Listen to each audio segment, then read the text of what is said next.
Superstar d'un mercato de légende, Léo Messi était particulièrement attendu pour sa première titularisation au PSG. Aligné d'entrée aux côtés de Neymar et Mbappé, la magie qui nous était promise a rapidement laissé place au doute ainsi qu'à la frustration de voir une équipe parisienne dominée par la fougue brugeoise. Muette face au but, la MNM n'a pas convaincu. Loin du potentiel qu'affiche un tel trio, l'attaque rouge et bleu reflète l'ensemble de la problématique à laquelle Paris est sujette, celle d'une équipe déséquilibrée et largement perfectible. Un peu plus d'un an après son Final 8, la donne n'a pas changé. Le plan de jeu de son équipe reste approximatif et se repose sur le génie de son avant-garde, qui, en état de grâce il est vrai, suffirait à masquer le désordre collectif dont fait preuve le Paris Saint-Germain. Ainsi, ce match face au Club Bruges fait office de piqûre de rappel avant les plus grands rendez-vous, où il ne faudra pas tout miser sur une somme d'individualité. Et pour cause, placer l'un des meilleurs joueurs de l'histoire aux côtés de Mbappé, Neymar ou encore Hakimi n'a pas suffi à renverser l'entrain ainsi que le pressing haut proposé par une équipe belge finalement bien plus motivée. Alors qu'un équilibre se doit d'être trouvé au plus vite, certains observateurs s'interrogent déjà quant au rôle et l'implication de la Pulga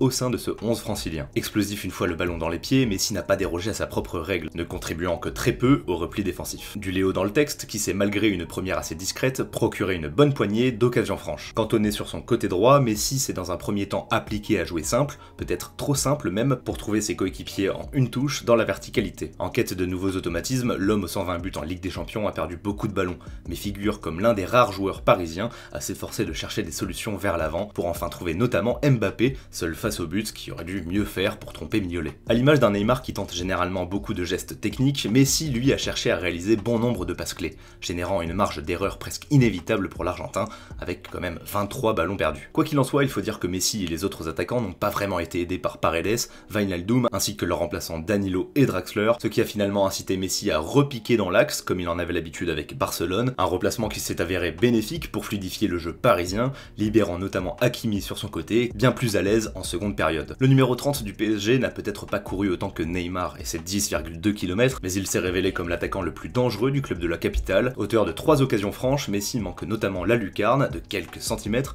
et bute sur la barre pour conclure un mouvement dont il a le secret. Nul doute que l'ancien Barcelonais saura rectifier le tir au sein d'une équipe qu'il doit apprendre à connaître sur le terrain, dirigée par un entraîneur qui devra trouver la formule pour lancer son joyau dans les meilleures conditions. En recrutant Messi, Paris est raccord avec sa propre doctrine et saisit une opportunité de rêver encore plus grand, mais prend aussi par conséquent le pari de révolutionner sa manière de jouer. Compter le sextuple ballon d'or dans ses rangs nécessite certaines concessions et une attention particulière portée sur son influence sur le jeu de l'équipe. En replaçant Messi dans l'axe, il devrait avoir davantage de facilité à s'épanouir au cœur du 11 de Pochettino, qui doit également repenser l'animation de son arrière-garde en grande difficulté contre Bruges. Pour rappel pour les plus sceptiques, de toute façon avec ou sans Messi, Paris dispose depuis quelques années d'un secteur offensif particulièrement garni. Évoluant régulièrement avec 4 attaquants, l'équipe souffre toujours des mêmes lacunes au milieu de terrain qui manquent considérablement d'activité et de volume de jeu pour compenser les assauts de Neymar, Mbappé, Di Maria ou encore Icardi. Ainsi, aligner sur la même composition de telles pointures est un rêve auquel tout supporter veut croire, mais qui peut très vite laisser place à la frustration si l'équipe ne relève pas son application dans l'entrejeu. On l'a vu avec cette première en Ligue des Champions, le PSG a beaucoup de travail devant lui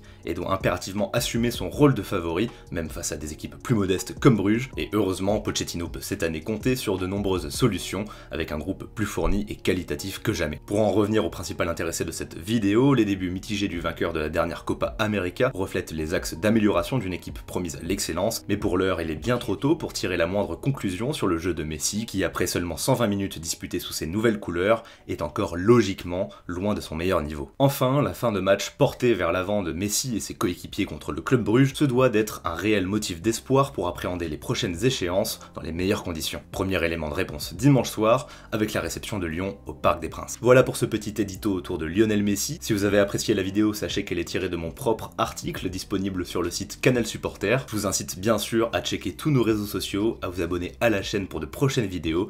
D'ici là, on se retrouve dans les commentaires et je vous dis à très bientôt sur Canal Supporter.